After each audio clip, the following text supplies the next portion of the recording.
ನಮಸ್ಕಾರ ಎಲ್ರಿಗೂ ನಮಸ್ಕಾರ. ನಾನು ಮಂಜುನಾಥ್ ಕೊಡಿಹಳ್ಳಿ, ಭಾರತೀಯ ಮತದಾರ ವೇದಿಕೆಯ ಸಂಚಾಲಕ.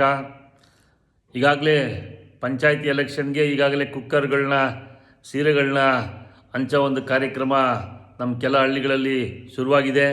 ದಯವಿಟ್ಟು ನೀವ್ಯಾರು ಆ ಕಳಪೆ ಕುಕ್ಕರ್ಗಳನ್ನ ತಗೊಳ್ಬೇಡಿ, ನಿಮ್ಮ ಪ್ರಾಣವನ್ನು ಅಪಾಯಕ್ಕೆ ಒಡ್ಡಬೇಡಿ ಅಂತ ಹೇಳ್ತಾ ಈ ಒಂದು ಗುಡ್ ಮಾರ್ನಿಂಗ್ ಸೆಷನ್ನಲ್ಲಿ ನಿಮ್ಮ ಮುಂದೆ ಬರ್ತಾ ಇದ್ದೀನಿ. ಹಾಗೆಯೇ ನಮ್ಮ ಮತದಾನ ನಮ್ಮ ಹಕ್ಕು. ಸಂವಿಧಾನ ನಮಗೆ ಮತದಾನ ಹಕ್ಕನ್ನು ಕೊಟ್ಟಿದೆ. ನಮ್ಮ ಯೋಗ್ಯ ಅಭ್ಯರ್ಥಿಗಳನ್ನು ನಾವು ಆಯ್ಕೆ ಮಾಡೋಣ ಈ ಸರ್ತಿ ಪಂಚಾಯತಿನಲ್ಲಿ.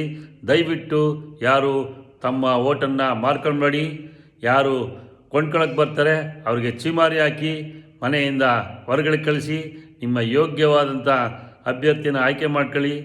ಗ್ರಾಮ ಸಮೃದ್ಧಿಯಾಗಲಿ, ಗ್ರಾಮ ಪಂಚಾಯತಿ ಸದೃಢವಾಗಲಿ ಅಂತ ಹೇಳ್ತಾ ಈ ಎರಡು ಮಾತನ್ನ ಇವತ್ತು ಬೆಳಗಿನ ಒಂದು ಮುಂಜಾನೆ ಕಾರ್ಯಕ್ರಮದಲ್ಲಿ ನಿಮ್ಗೆ ಹೇಳಲಿಕ್ಕೆ ಬಯಸ್ತೀನಿ. ಜೈ ಭಾರತ್.